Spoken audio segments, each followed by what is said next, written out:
Question में कह रहा है सही विकल्प का चयन करें जो दिए गए शब्दों की व्यवस्था को इंगित करता है जिस क्रम में वे एक अंग्रेजी शब्दकोश में दिखाई दिखाई देते हैं।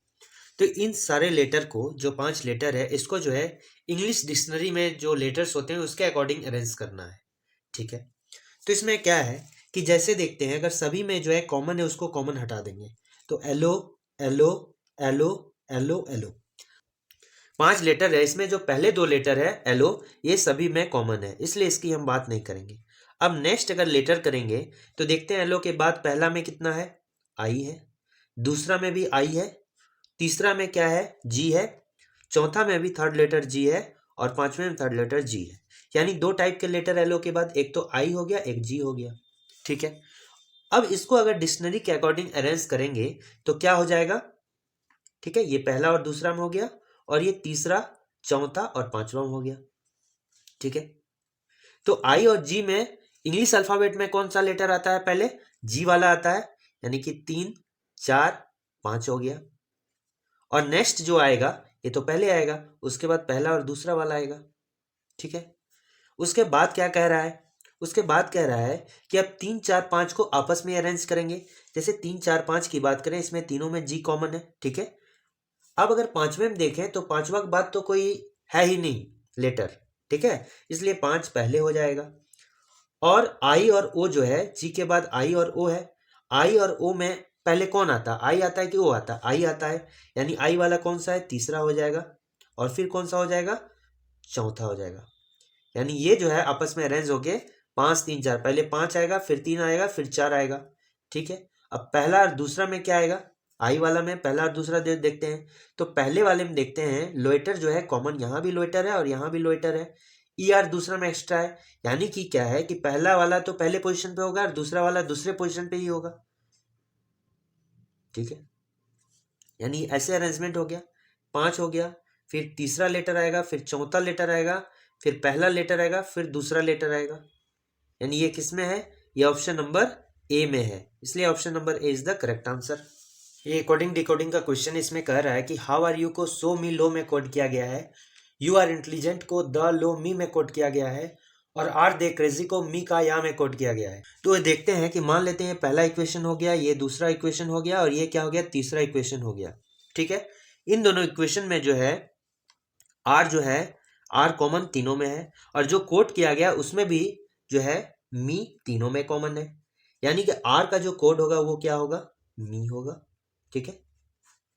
पहला और दूसरा में देखते हैं आर और यू जो है कॉमन है आर आई यू। ठीक है, आर आर यू और इधर इस साइड में कॉमन जो है मी है और लो क्या है कॉमन है मी और लो। ठीक है। आर का तो जानते हैं क्या हो गया मी हो गया तो हमें मी तो कैंसिल हो गया यानी यू का क्या हो गया लो हो गया। ठीक है। अब क्या कह रहा है कि हाउ का तो कैसे होगा आर का क्या हो जाएगा मी हो जाएगा आर का कोड। अब देखते हैं आर और यू को तो कोड कर दिया गया मी और लो से यानी रिमेनिंग कौन सा हो गया हाउ का कोड। तो इधर भी कौन रिमेनिंग हो गया सो यानी हाउ का कोड क्या हो गया मेरा सो हो जाएगा। अब जो होता है देखते हैं सो और मी जो होता है ऑप्शन नंबर जो है कहाँ पर डी में है। सो और मी एक साथ है ऑप्शन नंबर डी में। ठीक है। और अगर पूरा करना चाहें दे का कोड भी अगर खोजना चाहेंगे तो अगर लास्ट वाले में देखें दे और क्रेजी का जो है कोड कहीं पर नहीं मिलेगा क्योंकि दे और क्रेजी जो है ये किसी और स्टेटमेंट में नहीं दिया गया है। तो यहाँ पर का और या जो है ये भी दो जो है और कहीं भी नहीं दिया गया है यानी कि दे और क्रेजी जो है जो कोड हो किया जाएगा या तो का से किया जाएगा या फिर या से किया जाएगा।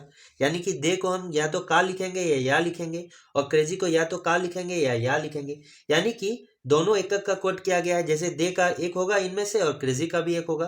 तो यहाँ पर क्या होगा का हो सकता है या फिर या हो सकता है। तो यहाँ 2 पॉसिबिलिटी हो जाएगा या तो इसको सो मी का लिख सकते हैं और सो मी या लिख सकते हैं। ठीक है, जो कि ऑप्शन नंबर कहां पर है इन दोनों में से कौन सा ऑप्शन है डी में ऑप्शन है। रीजनिंग का सवाल है और ये एक अल्फाबेटिकल सीरीज है और ये जो सीरीज अरेंज होता है लॉजिकली होता है लॉजिक के बेसिस पर। तो पहले इसको जितना भी अल्फाबेट्स है फिल इन द ब्लैंक्स को लेकर इसको जोड़ लेते हैं कितना है ये 16 है। ठीक है 16 है। इसको लिख सकते हैं 2 into 8 या फिर कितना लिख सकते हैं 4 × 4 यानी कि अगर हम दो दो का पेयर बनाएंगे तो टोटल 8 पेयर बनेगा और 8 का पेयर बनाएंगे तो 2 पेयर बनेगा। और यहाँ पर देखें अगर 4 का पेयर बनाएंगे तो 4 पेयर बनेंगे। ठीक है, तो जनरली हम क्या बीच वाला को चुनते हैं, बहुत छोटा भी बहुत बड़ा भी नहीं। तो 4 का अगर देखें तो इसको 4 पेयर में हम डिस्ट्रीब्यूट कर देते हैं। ठीक है, अगर हम ध्यान से देखें इसको तो लास्ट वाले में एक लॉजिक दिख रहा है, ये बी ए है, बी है, सी है। ठीक है, और उसके बाद एबीसी में अरेंज करना है, तो यहाँ लास्ट वाले में क्या हो गया, फिर रिपीट करेगा, यहाँ ए हो गया, बी हो गया, सी हो गया, फिर से ए आ जाएगा, तो यहाँ लास्ट वाले में ए आ जाएगा। ठीक है, तो लास्ट वाले में यहाँ पर 3 3 जगह है। अब देखते हैं यहाँ क्या होगा, इसको कंप्लीट कर देते हैं। जैसे यहाँ बी डाल देते हैं तो ए बी सी हो गया, यहाँ भी ए बी, फिर यहाँ सी हो गया, फिर यहाँ पर क्या हो जाएगा, ए दे देंगे। ठीक है, अब देखिए यहाँ भी एबीसी हो गया, यहाँ भी एबीसी हो गया, यहाँ भी एबीसी हो गया, यहाँ भी एबीसी हो गया, और यहाँ ए हो गया, सेकंड वाले में बी हो गया, थर्ड वाले में सी हो गया, और फिर से जो है ये रिपीट करने लगा, पहला वाला आ गया। यानी ये ऑप्शन कहाँ है, बी सी ए। तो option number A is the correct answer. ये रीजनिंग का क्वेश्चन है और ऑर्डर एंड रैंकिंग का। इसमें कह रहा है ए जो है बाएं छोर से 13वां स्थान है और बी का दाएं छोर से 12वां स्थान है और दोनों के बीच में 7 लोग बैठे हुए हैं। तो find the minimum number of persons in the row. जो मिनिमम संख्या है रो में वो कितनी है। तो मिनिमम जब भी कह रहा है तो मिनिमम का अर्थ क्या होता है कि हमको ओवरलैपिंग का कंडीशन दिया गया है। ओवरलैपिंग बोले तो मान लेते हैं ये रो है कोई और ए यहाँ पर दिया गया है कितना, ये जो है दिया 13 पोजीशन दिया गया है 13th, और बी का जो है राइट से, ये तो ए का लेफ्ट से था, बी का राइट से कितना है, ये 12वां है। मान लेते हैं बी यहाँ है, ए को ओवरलैप कर गया, मतलब बी जो है ए को क्रॉस करते हुए इधर आ गया, इसी को ओवरलैपिंग कंडीशन बोलते हैं। और ये रैंक कितना हो गया, ये रैंक हो गया कितना 12वां 12th, और बीच में जो है कितने लोग बैठे हुए हैं, 7 लोग बैठे हुए हैं, 7 लोग बैठे हुए हैं, 7 पर्सन्स बैठे हुए हैं। तो हमको कैसे मिनिमम कितना पर्सन्स बैठा हुआ वो हमको निकालना है। तो हम इसके लिए क्या करेंगे कि जो बीच में है उसमें हम 2 ऐड कर देंगे, 9, और टोटल इधर जो रैंक है लेफ्ट और राइट से ए बी का कितना हो गया, 13 + 12 हो गया 25। ठीक है, अब इन दोनों का मिनिमम निकालने के लिए क्या करना होगा, मिनिमम के लिए जो दोनों का ऐड है लेफ्ट और राइट से उसको ऐड कर लिए और इसमें 9 घटा दिए, तो मेरा कितना 16 हो गया। तो ये मिनिमम नंबर ऑफ पर्सन्स हो गया। Option number C is the correct answer.